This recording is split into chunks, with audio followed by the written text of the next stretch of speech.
Hi friends, hope you are doing well. I am Dr. Ganguly. Welcome to my channel. So today I am going to reply to a young viewer, and this viewer asked the question, what should I do during my summer vacation? So essentially you all know that if you are a bachelor degree student, you get summer vacations at the end of each year. You study for 9 months and the 3 months in summer are essentially free for you. So essentially I would suggest a plan for each year. I would say that the end of the first year you are going to be pretty burnt out because you have just made the transition from high school to college, and so you have probably taken 4 or 5 courses in each semester. You have got used to the style of living in the dorm. You have combined the whole complexity of living in the dorm, eating the food served around the dorms, and then also studying for the exams and going through all the difficult gatekeeper courses and so on.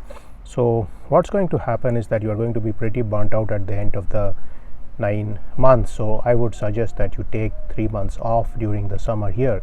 And what you can do during this time is, I would say, the 3 R's, which is rest, relaxation, and read. So essentially this is a great time to read, and I would suggest you read a mix of fiction and non-fiction. That's certainly going to help you down the road. So at the end of this video I'll put up some books which you can read during this time, and then you can further branch out into more books on such topics. So that's for the first year, R, and R, rest, relaxation, and reading.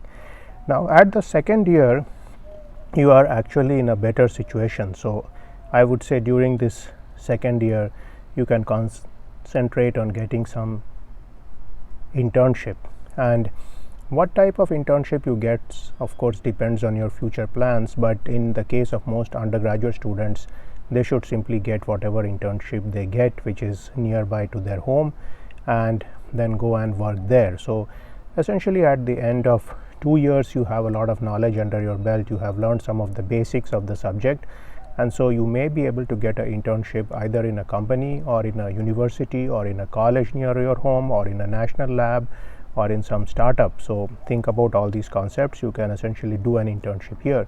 Now if you are somebody who is not able to get an internship from some company or some body or some national lab or something like that, you can even consider doing an internship with a person. So this is also sometimes possible if there is somebody who is an expert in a field, who is a person who is a scientist or a teacher or a professor. They may be able to help you out through internship. So essentially they may have some problem they are doing and they may need the help of somebody, so internship is always possible in such cases.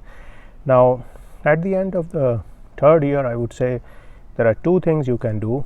The internship now is going to be a very good one. You are quite well prepared on all subjects. You know some of the aspects of your major, so you can concentrate on getting an internship in a company at this point or in a top university. If you are in some country, you can think of going to a foreign country and doing a summer internship there. Remember that these things are always possible. Now what you should do at this time is start thinking whether you want to join a company or whether you want to go for graduate study. I would say if you want to go for graduate study, this is the time to start preparing for GRE, GMAT, GATE, GRE subject tests, various exams which are out there, maybe TOEFL. Maybe if you are a foreign language person, then you can also think of giving IELTS or TOEIC, one of these tests for the English language. So essentially this is the time when you contemplate whether you want to do a master's degree somewhere. Maybe you want to do it in your home country, maybe you want to go abroad and do it. Maybe you want to do it in Germany under the DAD scholarship scheme. Maybe you want to come as a Fulbright to US. Maybe if you are in the US, you want to go out into the European Union and do a degree, or in the US, and so on. So this is the time to let your mind fly. Do not constrain yourself to your local situation. Try to be global in your thinking. Then I would say one more thing you can do during both the second and third year is actually do some certifications, because what has happened is that whatever is taught in the university is very theoretical. So essentially all the professors will teach you a lot of math and will test you on all these mathematical concepts. They'll tell you to essentially write term papers and so on. Now all that is good, but what is actually required by the industry is some practical skills, and you can get a lot of these through certification. So one of the things of course you can do is free courses from Coursera. You can do courses from Udemy, and you can also think of getting Google certification if you feel like you want to join in some fields such as data science or project management. So there are some good certificates out there by Google. You can check these out. You can also check out certifications by different universities and so on. And in case you do not want to spend any money, you can always self-study. Remember, there are a lot of good books, for example, published by O'Reilly Group on various aspects of computer science. So there are books on data science from scratch, there are books on R, there are books on Python, and so on. So again, spend this time with some of these books, and you have a resource, python.org. Go to this resource, download the files you need to start off Python on your PC or Mac, and then begin your Python journey on Jupyter Notebook. And you can not only learn Python but also learn pandas and scikit-learn at your own home if you have a PC or a Mac. And so try to do that. Do not waste your summer vacation. So these were some points I had for you today. Remember that summer vacations are hard to come by.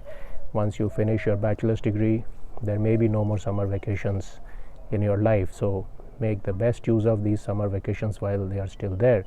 I recall that I actually made a huge amount of progress during my summer vacation. So essentially I spent an entire summer vacation studying for exams such as the GRE and the TOEFL, and it really helped me not only improve the command I had on the language, on the English language as such, but also greatly improved my vocabulary, which later helped me become a much better writer. So these are some things which you can develop during your summer vacation. So that was my short video for today. I will see you in a video sometime soon. See you then.